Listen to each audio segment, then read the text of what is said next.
యేసుక్రీస్తు ఏమి చెప్తున్నాడంటే నీ యొక్క పాపం నుంచి ఊబిలో నుంచి బయటికి రావాలంటే కొన్ని విషయాలను తెలియజేయడానికి వచ్చి ఉన్నాడు. ಯೇಸು ಸ್ವಾಮಿ ಭೂಲೋಕಕ್ಕೆ ಯಾಕೆ ಬಂದನು ಅಂತ ಹೇಳಿ ನೋಡುವಾಗ ಕೆಲವೊಂದು ವಿಷಯಗಳಿಂದ ಆತನ ಬಿಡಿಸುವುದಕ್ಕಾಗಿ ಬಂದನು. ఆయన 2000 సంవత్సరాల క్రితం ఈ భూలోకానికి మానవుడిగా వచ్చి నీతిగా జీవించాడు. ಆತನು 2025 ವರ್ಷಗಳ ಹಿಂದೆ ಭೂಮಿಗೆ ಬಂದು ಮಾನವನಾಗಿ ಆತನು ಜನಿಸಿದವನಾಗಿದ್ದಾನೆ. అని ఏం చెప్తున్నాడంటే నీ యొక్క పాపం నుంచి విడిపించడానికి నిన్ను ఒక పరలోక రాజ్యానికి తీర్చివేయడానికి భూలోకం నుంచి వచ్చాడు. ಆತನು ಭೂಮಿ ಮೇಲೆ ಯಾಕೆ ಬಂದಿದ್ದಾನಂದ್ರೆ ಪಾಪದಲ್ಲಿ ಜೀವಿಸುವಂತ ಪ್ರತಿಯೊಬ್ಬ ಮನುಷ್ಯನನ್ನ ಪಾಪದಿಂದ ಬಿಡಿಸುವುದಕ್ಕಾಗಿ ಆತನು ಬಂದನು. కావున ఈ రోజు ఒక పాప ఊబిలో ఉన్నావేమో, తాకబోతుగా ఉన్నావేమో, ఒక తల్లిదండ్రులు విడిచిపోయిన విధంగా ఉన్నావేమో, యేసుక్రీస్తు శాశ్వత ప్రేమతో ప్రేమిస్తున్నాడు.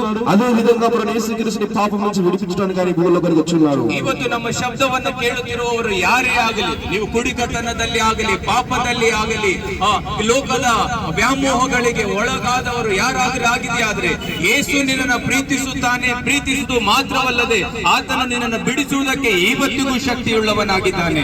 ಅನೇಮೇಂటే నేనే సత్యము, నేనే జీవము, నేనే మార్గము అని చెప్తా ఉన్నాడు.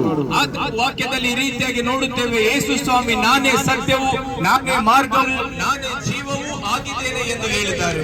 అయితే ఈ రోజు మా నాన్నగారు ఒక చిన్న సాక్ష్యం చెప్పాలని ఆశపడతా ఉన్నాను. ಇವತ್ತು ಒಬ್ಬ ಮಹಾನುಭಾವನ ಸಾಕ್ಷಿಯನ್ನ ನಿಮ್ಮ ಜೊತೆಗೆ ಹಂಚಿಕೊಳ್ಳುವುದಕ್ಕಾಗಿ ಇಷ್ಟವುಳ್ಳವನಾಗಿದ್ದೇನೆ. మా నాన్నగారు పచ్చి తాగబోతాడు, పాపమునక జీవితంలో అతను ఊగి ఉన్నాడు. ಒಬ್ಬ ಮನುಷ್ಯನು ಬಹಳವಾದಂತ ಕುಡಿಕತನದಲ್ಲಿ ಅವನ ಹಾದು ಹೋಗುತ್ತಾ ಇದ್ದನು. ఆయన ఎలాంటి పాపం జీవితం ఉండేవాడంటే 24 గంటలు తాగుడిన జీవితంలో ఉండేవాడు. ಆತನು ಎಂತ ಮನುಷ್ಯನಾಗಿದ್ದನು ಅಂತಂದ್ರೆ 24 ಗಂಟೆಯು ಅವನ ಕುಡಿಕತನದಲ್ಲಿ ಬಳಲುವಂತ ಅಥವಾ ಇರುವಂತ ವ್ಯಕ್ತಿಯಾಗಿದ್ದನು. కానీ ఎప్పుడైతే మా తల్లి గారు యేసుక్రీస్తు ప్రభు గురించి తనకి చెప్పిందో అప్పుడు ఇది ఒక పాపం అని, ఈ పాపంలో ఎప్పుడైనా తాగితే పాపం నుంచి నరకంలోకి వెళ్తామని ఎప్పుడైతే యేసుక్రీస్తు గురించి తెలుసుకున్నాడో అప్పుడు తను మారు మనసు పొందాడు.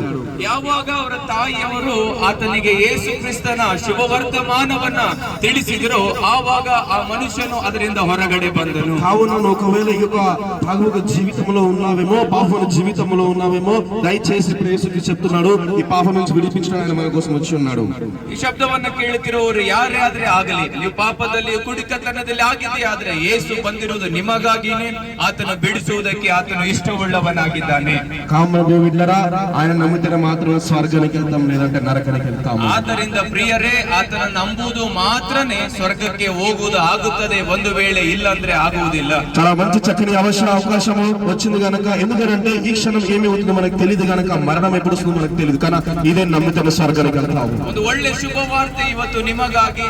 ನಾಳೆ ಏನಾಗುತ್ತೋ ನಮ್ಗೆ ಗೊತ್ತಿಲ್ಲ.